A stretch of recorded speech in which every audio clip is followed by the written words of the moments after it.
Todd, Michael, Don, and Peter, how you doing? Good. How you guys doing? Good. So Citi Field cannot hold you. How good did that feel yesterday? That one felt really good. I've been squaring a couple balls up. I've been getting squared up by a couple balls, and to finally get one out of there in a meaningful inning and a meaningful time in the game felt pretty good. What does it mean to you? I mean, we talked to you when you first came over to the Yankees, and I was just remarking before you called in that you have assimilated so easily. You seem like you're one of the guys. The team really has accepted you.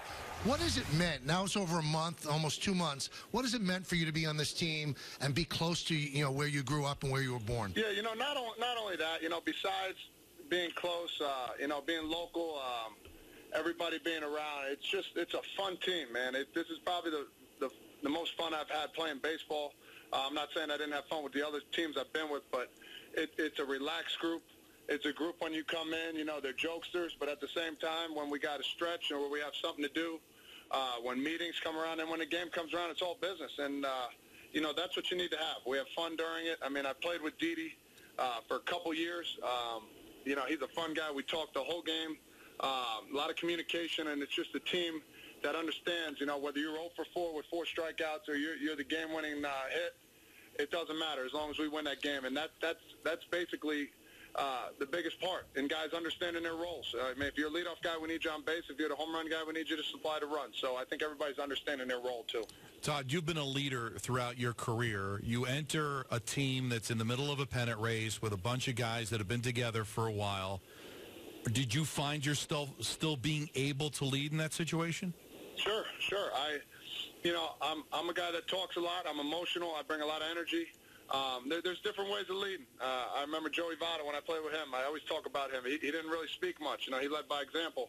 But for me, I like to talk to everybody. I like to hang out with the younger guys, get to know their perspective, and talk to them about why did you make this decision? What were you thinking in this approach? And we go from there. So we have a bunch of guys who are a lot older than me too, who I look up to. So I'm still trying to go under their wing as well. So it's a good mix of guys, young, old, and in the middle. So we got a good group.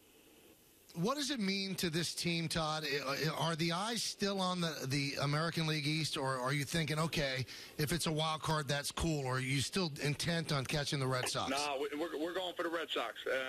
And if we're not thinking that way, we're going to have some issues, and we won't even win the wild card. I've been telling these guys, let's go find ways to win. We got to find ways to, supply runs, build. I know we had 5 that one inning, but they had a couple opportunities to Tampa had a couple opportunities to get, within one. And, the bottom line is we got to, for lack of better words, step on their throats and just keep pounding out runs. And, that's what we've been doing, 12 the other day. I know 5, only 4 hits yesterday, but we're going to have some of those games. And at the end of the day, we just got to find ways to win. And, those baseball gods somewhere, somehow have some kind of way to help us out. Most of these games you play the rest of the way, Todd, the Red Sox will be playing at the same time. So you a scoreboard watcher, you can be peeking into the scoreboard during the game? I'm probably the worst scoreboard watcher there is, to be honest with you. People ask that all the time, and I'm like, it's your livelihood. It's your, you want to see what other teams are doing. But, at the end of the day, it's one of those things you got to focus on winning. I keep saying that. You got to focus on winning. But, the scoreboard's right there. It's loud and clear. And, if you don't catch yourself peeking, then I guess you don't care as much. I don't know. When you watch a guy play every day, you learn more about him than if you just read the box scores and the stats and things like that. And, Todd, you really are an upper echelon third baseman. I mean, a great defender. What's more important to you, the defense or hitting home runs? That's a great question. I came up as a shortstop. I played every position in the big leagues besides the 3s, center field, pitcher, and catcher. And when they said I'm going to be that third baseman, I worked my tail off. I think you hit a lot more home runs, get looked at more. So I take more pride in my defense. I really do. It's something that I work tireless at. I had guys to look up to like Scott Rowland, Bell. I had David Bell. He was my AA manager.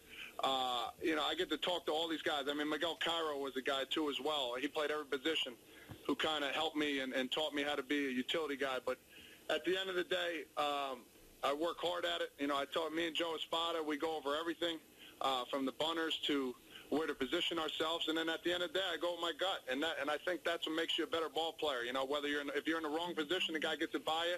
You know, what's the answer I have? I go with my gut all the time, and that's what you got to stay with. And how can they be mad at you? You know, you have a feeling, or you go over video. I go over a lot of video just to see how these guys hit, and I go with my gut a lot, and I take a lot of pride in that. The Little League World Series just passed, and Utah were a stud at 12 years old and part of a Little League World Series. You got invited to go to Yankee Stadium as a 12-year-old. What do you remember about your first time there? Yeah, it was pretty cool. It was pretty cool. We first walked in, and we were in a room, and Paul O'Neill came in, who's a guy I looked up to as a youngster, and he signed everybody's autograph. He was gracious enough. And then it was funny. I remember, I think it was Matt Stairs was playing. I think they were playing Oakland. He was with Oakland at the time. He broke a bat in BP, and he gave me the bat. I thought it was pretty cool. And then we got to meet Derek Jeter, which was even better. So it was cool. We're on the field just enjoying it. It was, you know, something I'll never forget. And, you know, to take a picture with him in his last All-Star game and my first, you know, I pinch myself every day. It's been a great ride so far for me. Hopefully more to come. Before we let you go, this is the final year of your contract. Do you think ahead to next year and what's going to happen, what could happen? Do you play the general manager game in your head? Sure. Why not? I mean, you know, guys will come up to you and say, "No, man, I'm just worried about this year," which I am. Don't get me wrong, but it's been a long time coming, man. It seems like it's been forever, you know, to be in free agency. But at the end of the day, you know, I would love to be a Yankee. I tell everybody this all the time since I've been here. They've been gracious. It's a team that, you know, understands the players' needs, and it's just a great, fun-loving team who, like I told you before, it's just fun to be around. It makes it that much better to come to the ballpark every day early and see all these young faces there early, too, as well. But, yeah, we'll see what happens. You know, I go on a run here. You never know, man. I could be a Yankee, so we'll see how it goes, and I would love that to happen. All I'll say, Todd, is the position that you're playing and the stadium that you're playing in over the next couple of days, as a Met fan, I wouldn't mind seeing that full-time either. No, I appreciate that, man. Hey, you never know. And also, you know, whichever team you sign with, Todd, you got to get a concession stand to sell those blankets and pillows because CeCe's your best customer. Hey, man, he did a great job with that. That was unbelievable. It made for a fun plane ride. I know some guys have been saying their son or daughter's been sleeping with the darn thing, and I'm like, oh, man, this is unbelievable. And it was good quality, so I got to give credit to the people that made it, man, over at the 500 level, man. They did a really good job. Well, you know, you fit in so seamlessly, Todd. You're a great guy to be around and talk with, and I wish you best of luck. Thanks for popping on. All right, have a good day, guys.